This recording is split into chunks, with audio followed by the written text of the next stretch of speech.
Hello friends, welcome to I study. SSC staff selection commission की ओर से एक एग्जाम कंडक्ट करवाया गया है साइंटिफिक असिस्टेंट की पोस्ट के लिए। यह एग्जाम कब से कब तक कंडक्ट करवाया गया है? तो 14 दिसंबर से लेकर के 16 दिसंबर के बीच ये एग्जाम पर डे 3 शिफ्टों में कंडक्ट करवाया गया है। उसके बाद जो इसमें टोटल नंबर ऑफ शिफ्ट देख लेते हैं तो टोटल 9 शिफ्टों में एग्जाम कंडक्ट करवाया गया है। मैं आप लोगों को एक एक करके टेक्निकल जो आप लोगों का सब्जेक्ट था उसमें किस सब्जेक्ट की कितनी शिफ्ट थी वो मैं आप लोगों को बता देता हूँ। जो आप लोगों का 14 दिसंबर को एग्जाम था उसमें आप लोगों को जो टेक्निकल सब्जेक्ट पूछा गया था फिजिक्स एंड मैथमेटिक्स पूछा गया था। जो इसकी जो टोटल नंबर ऑफ शिफ्ट है 4 शिफ्टें कंडक्ट करवाई गई है। एक तो आप लोगों की 14 दिसंबर की 3 शिफ्ट थी। उसके बाद जो आप लोगों की नेक्स्ट आती है आप लोग जो आज की 16 दिसंबर की सेकंड शिफ्ट थी।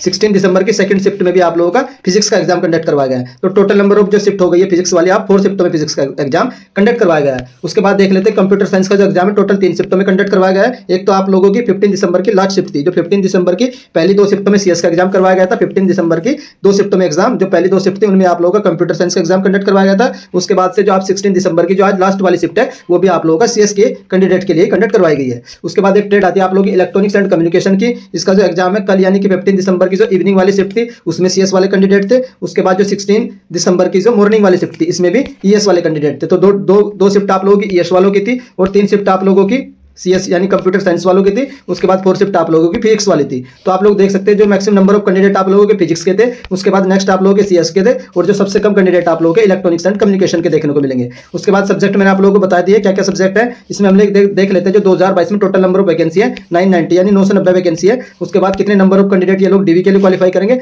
3000 यानी 3000 कैंडिडेट अप्रोक्स 3 गुना कैंडिडेट डीवी के लिए क्वालिफाई करेंगे। उसके बाद हम लोग इसकी एक्सपेक्टेड कट ऑफ देख लेते हैं कि 2022 की इसकी एक्सपेक्टेड कट ऑफ क्या रह सकती है। उससे पहले मैं आप लोगों को इसकी 2017 की जो फाइनल कट ऑफ गई थी आईएमडी की वो दिखा देता हूं कि 2017 में इसकी एक्सपेक्टेड कट ऑफ क्या गई थी। आप लोग ऑलरेडी जानते हो कि 2017 में जो टोटल नंबर ऑफ वैकेंसी थी 1102 थी। मींस आप लोगों की वैकेंसी भी लगभग 102 के आसपास वैकेंसी ज्यादा थी। उसके बाद जो कट ऑफ भी देखने को मिली थी वो कितनी कट ऑफ देखने को मिली थी। जनरल की 138 थी, ओबीसी की 128.75 थी, एससी की 114.25 थी और जो एसटी की 101 कट ऑफ थी। उसके बाद नेक्स्ट जो आप लोगों की OH कैंडिडेट की जो आप लोगों की 91 थी। मींस आप लोगों का जो पेपर का लेवल था वो इजी देखने को मिला, एकदम फॉर्मूला बेस्ड आप लोगों का टेक्निकल देखने को मिला था 2017 में। उसके बाद जो आप लोगों का नॉन टेक्निकल था वो भी इजी था। उसके बावजूद भी जो आप लोगों की कट ऑफ देखने को मिली वो लो कट ऑफ देखने को मिली जबकि वैकेंसी उसमें ज्यादा थी। उसके बाद देख लेते हैं जो नेक्स्ट आप लोगों का 2022 वाला है। 2022 जो 2017 में एक पॉइंट और बता देता हूं, इन्होंने 3 गुना कैंडिडेट क्वालिफाई किए थे डीवी के लिए। उसके बाद अप्रोक्स 50% जितने भी कैंडिडेट इन लोगों ने बुलाए थे वो रिजर्व के लिए रखे थे। मींस आप लोगों की वेटिंग लिस्ट है वो जो 1 साल तक क्लियर की गई थी। मींस 3000 में से 1000 का सिलेक्शन हुआ था और 500 कैंडिडेट इन लोगों ने वेटिंग लिस्ट में रखे थे फॉर 1 ईयर के लिए।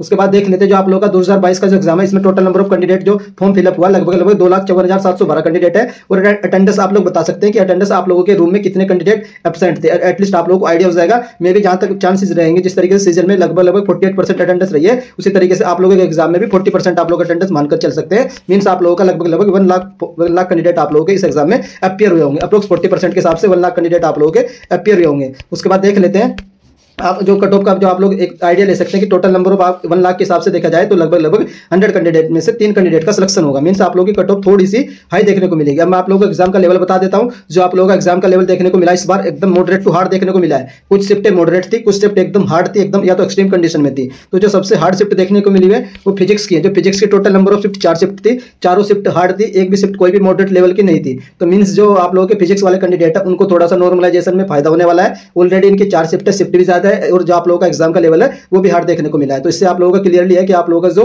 नॉर्मलाइजेशन का फायदा सबसे ज्यादा किस कैंडिडेट को, फिजिक्स वाले कैंडिडेट को होगा। उसके बाद देख लेते हैं जो नेक्स्ट आप लोगों की जो सीएस वाली आती है, जो कंप्यूटर साइंस के कैंडिडेट थे इनकी जो शिफ्ट है वो इजी टू मॉडरेट देखने को मिली है। मींस इनकी आप लोगों की कुछ कैंडिडेट इजी भी बोल रहे हैं, कुछ कैंडिडेट मॉडरेट भी बोल रहे हैं। तो जो सीएस वाले कैंडिडेट है वो इजी टू मॉडरेट रहे हैं। ठीक उसी तरीके से इलेक्ट्रॉनिक्स एंड कम्युनिकेशन वाले कैंडिडेट है उनकी शिफ्ट भी इजी टू मॉडरेट देखने को मिली है। ये आप लोगों की 3 शिफ्ट थे। तो मींस हो सकता है कि सीएस में थोड़ा सा नॉर्मलाइजेशन ज्यादा मिले compare to electronics and communication, लेकिन सबसे ज्यादा नॉर्मलाइजेशन का फायदा जो जिन कैंडिडेट को होगा वो फिजिक्स वाले कैंडिडेट होंगे। उसके बाद देख लेते हैं जो नॉन टेक्निकल अप्रोक्स सब में सेम ही रहा, इजी देखने को मिला है। जो आप लोगों का सीजीएल का एग्जाम होता है उससे लगभग थोड़ा सा अप लेवल देखने को मिला है। तो जो ओवरऑल शिफ्ट में जितनी भी 9 शिफ्ट में जो नॉन टेक्निकल का जो लेवल रहा है लगभग सेम ही देखने को मिला है। तो जो डिफरेंस आप लोगों का क्रिएट होगा वो सिर्फ और सिर्फ टेक्निकल वाले सेक्शन में होगा। फिजिक्स वालों को सबसे ज्यादा फायदा होगा, उसके बाद आप लोगों को सीएस वालों को फायदा होगा, देन इलेक्ट्रॉनिक्स एंड कम्युनिकेशन वाले कैंडिडेट को कम फायदा होगा। तो अब इन सब के एनालिसिस के बाद मैं आप लोगों को एक्सपेक्टेड कट ऑफ बता देता हूं। और ये जो एक्सपेक्टेड कट ऑफ मैं आप लोगों को बता रहा हूं ये आउट ऑफ 200 है। टेक्निकल 100 मार्क्स का और नॉन टेक्निकल भी 100 मार्क्स का है। तो उसमें जो आप लोगों के जो रो मार्क्स बता रहा हूं मैं, आप लोगों का जो नॉर्मलाइज स्कोर है वो कोई भी नहीं बता सकता है कि कितनी आप लोगों का नॉर्मलाइज स्कोर होगा। तो एक आइडिया अगर आप लोग लगाए तो आप लोगों को जो नॉर्मलाइज एक्सपेक्ट आप लोग 5 to 10 मार्क्स लगा सकते हैं कि आप लोगों के जो नॉर्मलाइज मार्क्स है वो 5 to 10 मार्क्स इंक्रीज हो सकते हैं। सबसे ज्यादा इंक्रीज किसके होंगे वो आप लोगों को मैंने ऑलरेडी बता दिया, फिजिक्स वाले कैंडिडेट के। तो हम लोग कट ऑफ देख लेते हैं। जो अनरिजर्व कैटेगरी के जो कैंडिडेट की कट ऑफ रहेगी 120 से लेकर 130 के बीच रहेगी। इससे ज्यादा कट ऑफ कभी भी देखने को नहीं मिलेगी। कुछ कैंडिडेट कह रहे हैं कि 150 रहेगी, 150 तो पॉसिबल ही नहीं है। अगर कोई भी कैंडिडेट 160 भी अटेम्प्ट करता है, 15 से 20 भी उसके रॉन्ग होते तब भी वो 130 पे ही आ जाएगा। तो मैक्सिमम कट ऑफ आप लोगों को 130 देखने को मिलेगी। इसमें आप लोग जो आप लोगों का नॉर्मलाइज होगा उसमें आप लोग +5 या -5 कर सकते हैं, वो भी नॉर्मलाइज बेस पर। तो आप लोग जो कट ऑफ मैक्सिमम जो देखने को मिलेगी अनरिजर्व कैटेगरी की वो 130 ही देखने को मिलेगी। इससे ज्यादा नहीं मिल सकती है क्योंकि सीटें तो लगभग 100 ही कम है। लेकिन आप लोगों का जो एग्जाम का लेवल है एकदम हार्ड हो चुका है, उसके बावजूद भी जो आप लोगों की कट ऑफ है इसी रेंज में देखने को मिलेगी। तो ये एक एक्सपेक्टेड कट ऑफ है 120 से लेकर के 130 के बीच रहने वाली है, क्योंकि सीट कमी है और जो एग्जाम का लेवल एकदम हार्ड हो चुका है। और जो कैंडिडेट है वो अप्रोक्स 1 लाख है। लास्ट टाइम भी इतने ही कैंडिडेट थे, 1 लाख के आसपास कैंडिडेट बराबर है। सीट थोड़ी सी कम हुई है, लेकिन उसी तरीके से एग्जाम का जो लेवल है वो एकदम एक्सट्रीम हार्ड कर दिया गया है। तो उसी तरीके से जो आप लोगों की कट ऑफ है कभी भी 150 के आसपास नहीं जाएगी। कट ऑफ जो रहेगी 120 से लेकर के